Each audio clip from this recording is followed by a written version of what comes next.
Welcome to Ricardo's Time. My name is Ricardo Ibáñez and I promote Objectivism, the philosophy of Ayn Rand. Today we're going to talk with James Valliant. He's an attorney and an objectivist. The topic is his book, Creating Christ. Check this out. Thank you very much for being with us, James Valliant. Thank you for having me on. But before that, I would like to know, when was the first time you heard about Objectivism? What impact had Objectivism in your life? Wow. The first time I ever heard of Ayn Rand was actually from my father. My father himself, as a teenager, had read The Fountainhead, and then as a young man, Atlas Shrugged. And he was more of what I'd call a sense of life objectivist, because my parents still took me to church as a child, because that was the only place they thought their children could get moral education. Mm-hmm. And so he really didn't understand objectivism properly, but he liked the sense of life and the writing and the heroism of Ayn Rand's books, especially her individualism. And he imparted a lot of that to me. And when I was, I don't know, just a preteen or something, I think I was still a Christian, I just noticed Atlas Shrugged on his bookshelf, and I said, "Dad, what's that book about?" And he said, "It's about the end of the world."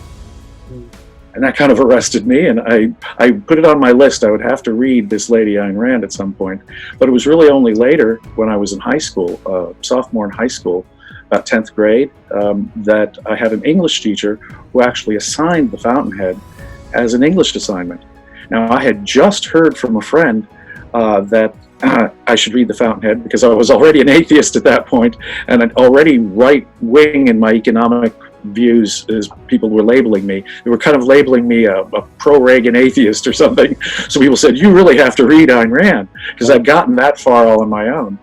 And so I'd heard that this book was going to be assigned in English class, so I got ahead of the game, and the summer before I started reading The Fountainhead. And wow, I was one of those teenage boys who was swept up in the emotion of The Fountainhead. And it hit me on all the right levels. I knew I wasn't Howard Rourke, but I sure wanted to be. And that led to everything else, reading Anthem and Atlas Shrugged and We the Living, and then on to her nonfiction. And then I began to really read widely in related literature more broadly. And then I had the opportunity in New York City, when I was getting my philosophy degree at New York University, to take a live course from Dr. Leonard Peikoff, Understanding Objectivism, in 1983, I think it was. And a few years later, that led to my invitation to being part of his the private seminar he gave at his home in California on Saturday nights. So from the late 80s through the mid 90s, I would meet at Dr. Peikoff's home on Saturday nights, talking about his amazing treatise on Objectivism, the philosophy of Ayn Rand, and then on various other things, plays and poetry and whatever Dr. Peikoff was working on. Amazing. So you were really close to Dr. Peikoff? Well, I wouldn't call myself one of his closest friends, but I would say I am one of his closest students and greatest admirers. He is my mentor. And it's hard to, when he's a mentor on that kind of level for me, he taught me how to think, really. It's the way I look at it. And when he's a mentor on that level, it's sort of hard to bring him down to the equal level of, hey, he's one of my besties or something, BFFs. He always kept saying, "Jim, call me Leonard, call me Leonard," and it took years for me to get Dr. Peikoff out of my mouth. Brilliant men. They knew Ayn Rand. They are founts of such wisdom. And so it's hard for us as their students to get familiar with them, but they're so friendly. They're so open and wonderful that they want you to call them Leonard and Harry, and they're actually personable, charming, easy to get along with people. Yeah, they're really nice. Absolutely. Yeah. So let's go ahead and let's talk about the book. Your recent book that you spent 30 years research. My co-author and I together spent more than 60 years researching this book, because, there are very few subjects that have been 6, right, so, 30 and 30. You have to read 1,000 books before you can open your mouth on the subject. Really, truly, I mean, because when you talk about the history of the origins, the history of its development, it's all the various elements related to critical scholarship and so forth. It's a very, very complex subject. And of course, you want to be as familiar, as interdisciplinary in that area as you can be, with the archaeology, the general history, the numismology, even the political history of the time. All are relevant. And we really had to become masters of each of those fields before we could bring together the theory that we uniquely have, to offer. Yeah. And before that, starting, what do you think was important to write the book Reigning Christ? What was your main motivation? Why religion? Why Christianity, right? And why spend so much time, more than 30, 60 years, about this specific issue? That's a really good question. It really, it's a lot deeper than you think it is, because part of the answer is that I was raised a Christian.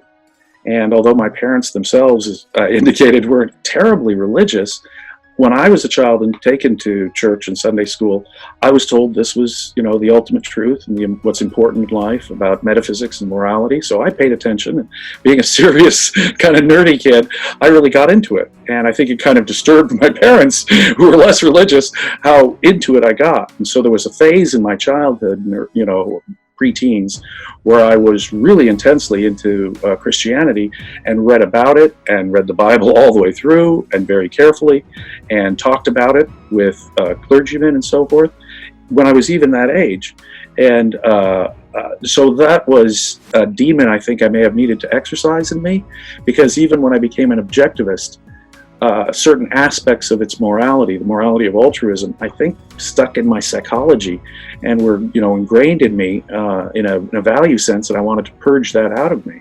And as I became an atheist, and as Ayn Rand and other atheist philosophers began to steer me straight, and as I began to read critics of Christianity, critical scholars, and Friedrich Nietzsche, for example, whose philosophy I mostly disagree with, by the way, from his epistemology through his ethics, through his politics.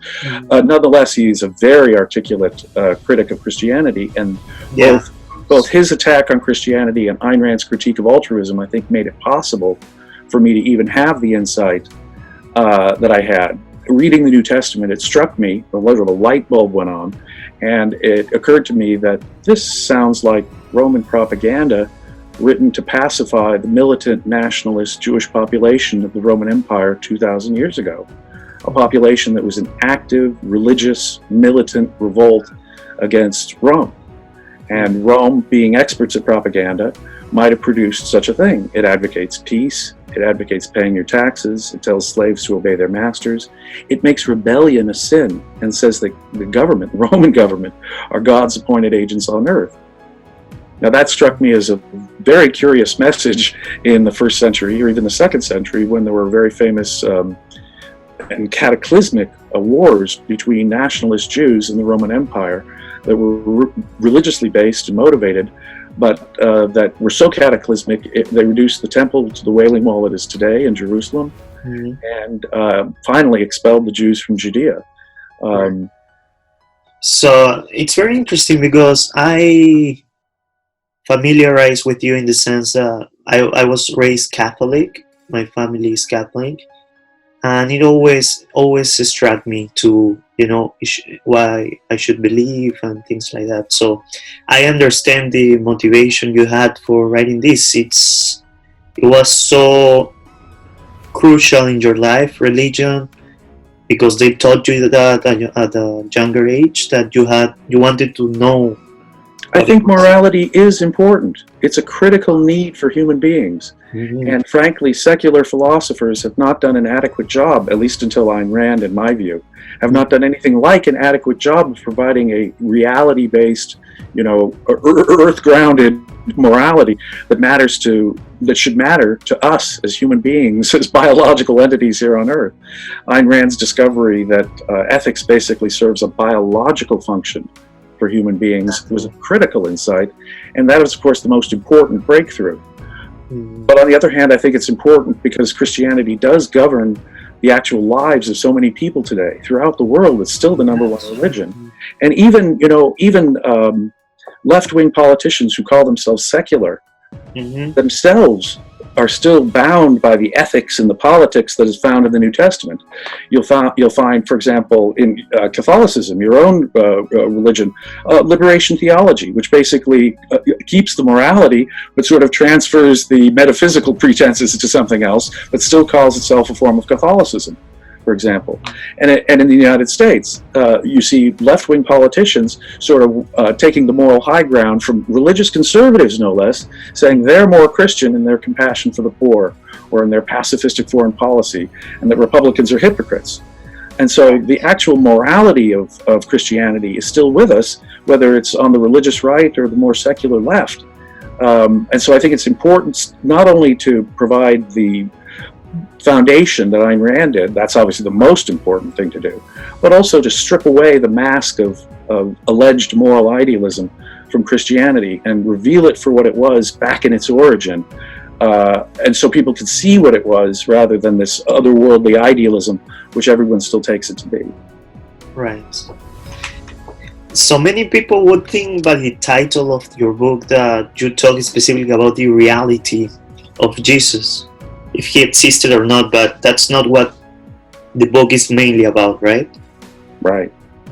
So, no, that's why we didn't title it How Roman Emperors Invented Jesus or Creating Jesus. We specifically said Creating Christ, which is the title. Mm-hmm. Title Christ, really, Messiah, Anointed One, is really all it means. And it's the Christ of the New Testament. See, there could have been a historical Jesus, and we take absolutely no stand on that. I have recently, in fact, just in the last couple months, I've read compelling arguments on both sides. That when I read one that claimed the historicity of Jesus from an argument about the evolution of the Gospel of John, I was at that moment persuaded, okay, there may well be a historical Jesus, they just got him exactly wrong in the Gospels. And then I read another argument which discussed the Pauline letters and absolutely convinced me that it might have been a total myth. And so I don't know. And I think ancient historians should be more willing to say those little words, I don't know. Because we're talking about fragmentary evidence from thousands of years ago. We are talking about probabilistic and hypothetical knowledge in most cases. And the evidence really has to be put together inferentially. Now, I think I do have a persuasive argument for why the New Testament came together. But whether there was a historical Jesus is a completely separate matter. But Jesus in the New Testament obviously is a mythologized figure. It could be like King Arthur. There may have been a figure in the 5th or 6th centuries, after Rome had left Britain and as the Anglo-Saxons are invading Great Britain, who stood up for the Britons in their last hurrah, and he was mythologized. But, the stories about the, hunt for the quest for the Holy Grail, Knights of the Round Table, and all the Lancelot and Guinevere, that's obviously a later Crusader age, in many instances, legend, and a bunch of legends that have accrued to Arthur. Well, let me suggest that in a much more condensed time frame, the same thing happened to a Jesus. If there was a historical Jesus, he quickly became transformed into a mythologized figure who performed miracles and calmed the weather and walked on water and turned water into wine and resurrected the dead and cast out demons and was resurrected on the 3rd day and so forth. Those are highly mythologized, sometimes religious liturgy kind of things like the Last Supper or the baptism. So those don't appear to be actual necessary parts of any real historical Jesus' life, but things that for religious purposes were attached to his life later on. Right. In fact, most scholars have come to the realization that most of the things that Jesus is quoted as saying in the Gospels could not plausibly have been said by a historical Jesus. Oh, really? Just give you one example. It's a simple one. Yeah, please. Jesus says in multiple Gospels, pick up your own cross and follow me. Deny yourself, pick up your own cross and follow me. Well, he hadn't been crucified yet. In fact, he hadn't been executed yet. So anyone, let's say he miraculously predicted the means of his own death, would anyone listening to him have understood what he was saying? Pick up your own cross. So you're going to be crucified, and what way? It would just be gibberish to them. It wouldn't be remembered by them. In fact, if you listen to the line, pick up your own cross, whatever that is, and follow me, it appears to have been written at a much later date when people already understood Jesus' death as in a symbolic abstract way. Mhm. And it was put in the mouth of Jesus as a later time to comfort Christians who may have themselves been being persecuted. That makes a far more plausible scenario than a living Jesus saying, pick up your own cross before he's been crucified and follow me. And there are numerous examples of that where it is. In fact, a group of Jesus scholars, biblical historians, called the Jesus Seminar, came to the conclusion, and the leading theologian today, or biblical scholar, critical biblical scholar / theologian today in this field, Bart Ehrman, himself agrees 80–85% of the stuff quoted by Jesus could not have been said by a historical Jesus. So most of the gospel, It's a contradiction. right? It's mostly mythology. It's mostly stuff added later on. Right. And curiously, the stuff that they do say is most likely to go back to a Jesus is some of our strongest evidence. Gospels were written 40 years after. Yes, the earliest of the Gospels, the Gospel of Mark, and we can determine that the Gospel of Mark, at least in some form, was used by, say, the Gospels of Matthew and Luke as a source, because Mark is essentially contained within those Gospels. Mm. And so we can, by process of inference and careful reading, we can see that Matthew and Luke both used Mark as a source. And it makes sense. Mark does not have any nativity stories, for example, Christmas stories, whereas Luke and Matthew each attach totally different nativity stories that apparently have basically no overlap whatever. One of them has, the star and the wise men and the slaughter of the babies. The other one has no room at the end and the shepherds and the manger. And basically no overlap. They appear to be two totally different nativity traditions tacked onto a simpler Mark version that had none. So using logic like that, we can sort of develop the evolution of the Gospels. And Mark itself appears to be worked from sources, particularly ancient Hebrew scriptures, that it lifts generously from, if not always accurately from. And so instead of hearkening back to an actual historical Jesus, the oldest of our Gospels, Mark, seems to hearken back to ancient Hebrew scriptures as a source for the biographical details of this guy who lived 40 years earlier. But Mark is also concerned with the destruction of the temple, the Jewish temple, which happened in the Jewish war between 66 and 71 AD. And in the year 70, the Jewish temple was destroyed by the Romans. And the Gospel of Mark understands that destruction in great detail. In fact, describes it in detail that could only have been known after that fact. Mystical visions, such as armies seen fighting in the clouds, and physical descriptions of the level of destruction and the nature of the chaos, are too closely paralleled to the descriptions of the war that would actually happen to allow scholars to believe that Mark, even this earliest gospel, could not have been written until after that event, which of course would be about 40 years after the alleged crucifixion of Jesus. You made an argument in your book about creating Christ, about the second coming. Yes, one of the important things that many biblical researchers and scholars are now coming to look as a curiosity, and it's been going on for a few decades now, but it's become an increasing curiosity because right under our noses for the last 2,000 years, Jesus made a very glaring error in the Synoptic Gospels. He repeatedly in the book of Mark says that his glorious second coming will happen within the lifetime of some of those listening to him. Mm-hmm. It's going to be a first century event by his own stated timeline. There's always the stories of these Christians who predict the end of times and Jesus is coming, the end is near, the sandwich board, but of course people are calculating it and they're always wrong. Well, Jesus has really got to be credited as the first guy to get the timing of his own second coming wrong, or did he? Because in no uncertain terms, the three first Gospels make it plain that Jesus is coming back not only within the lifetime of those listening to Jesus, but in association with the destruction of the temple that we just mentioned, and the destruction of Jerusalem that came with that war.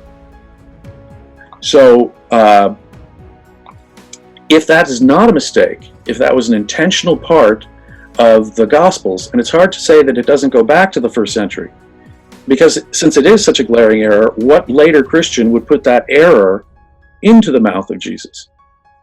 Right. If you lived in the 2nd, 3rd, 4th centuries, wow, why would you ascribe a total mistake to Jesus? No. So that mistake apparently goes back to the 1st century, to the original composition of those Gospels. If that's the case, if it's a 1st century statement, then wow, it's a huge mistake. It's certainly a bold prediction. Many Christians have thought, well, since the destruction of Jerusalem happened, they must have religiously predicted this religious advent of the final second coming. But a much easier way of understanding it is politically. The Roman emperors who took over because of their success in putting down the Jewish war, the very generals that defeated Galilee and Judea and destroyed Jerusalem and the temple, those generals went on to be Roman emperors. A father and son, they became the 2nd dynasty, and after that the second son, the 2nd dynasty after the Julians, Julius Caesar and Augustus Caesar and so forth, Claudius, Caligula, Nero, those guys. The 2nd dynasty of emperors are the Flavians, and they needed to establish their religious authority, and one of the ways they did so was to claim that the messianic prophecies of the Jews, which had so motivated the Jewish war. In fact, their own historian, Josephus, tells us that was the main motive of Jews, that their rebel leaders, the violent rebel leaders, all claimed to be the prophesied Jewish Messiah come to save the people of Israel against Roman oppression. Well, the Romans turned that on their head, and they said that Vespasian and his son were in fact the true messiahs. They brought an era of peace. They put propaganda, peace on their coins, on all of their propaganda. They built a temple to peace. They even put the temple of peace on their coins. On some of their coins you'll see Pax Orbis Terrarum, peace on earth. The very phrase you'll hear echoed in the New Testament, portending the birth of Jesus. Right. And so it becomes plain that Roman propaganda of the Flavians, the pro-peace, pro-altruism, internationalism, of transnationalism, of Roman propaganda is echoed in the New Testament. Suddenly Judaism itself is opened up to Gentiles, and the most restrictive elements of Judaism are eliminated, like kosher diet and circumcision, creating the religion that we call Christianity. And instead of being an earthly king, an earthly warrior, the Messiah was transformed into a spiritual being whose kingdom is not of this earth. And so with a little philosophical help from Plato, the political ambitions of the militant Jews of the first 2 centuries were transferred to a supernatural dimension where they were perfectly harmless. And so in many ways, Christianity pacifies these militant Jews, particularly the Messianic ones, who believed in a Christ. Right. And so the Gospels transform Jesus from a militant into a pro-Roman, peace-loving, render unto Caesar, pay your taxes, Roman.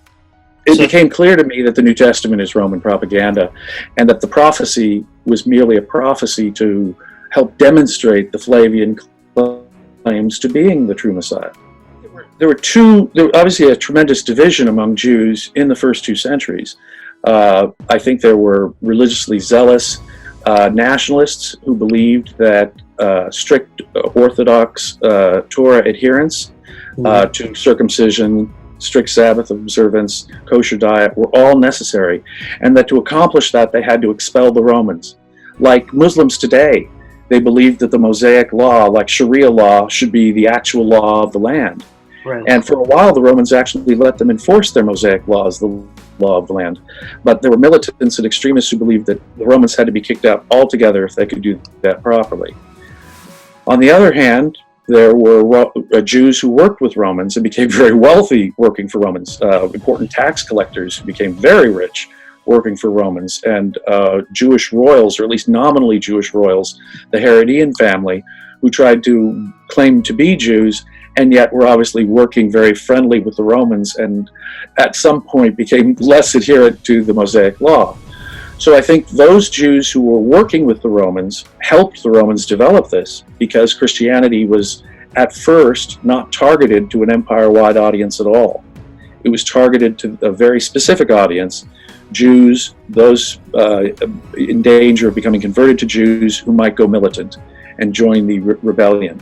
So this is sort of counter-propaganda to help culturally assimilate and pacify Messianic Jews of the first 2 centuries.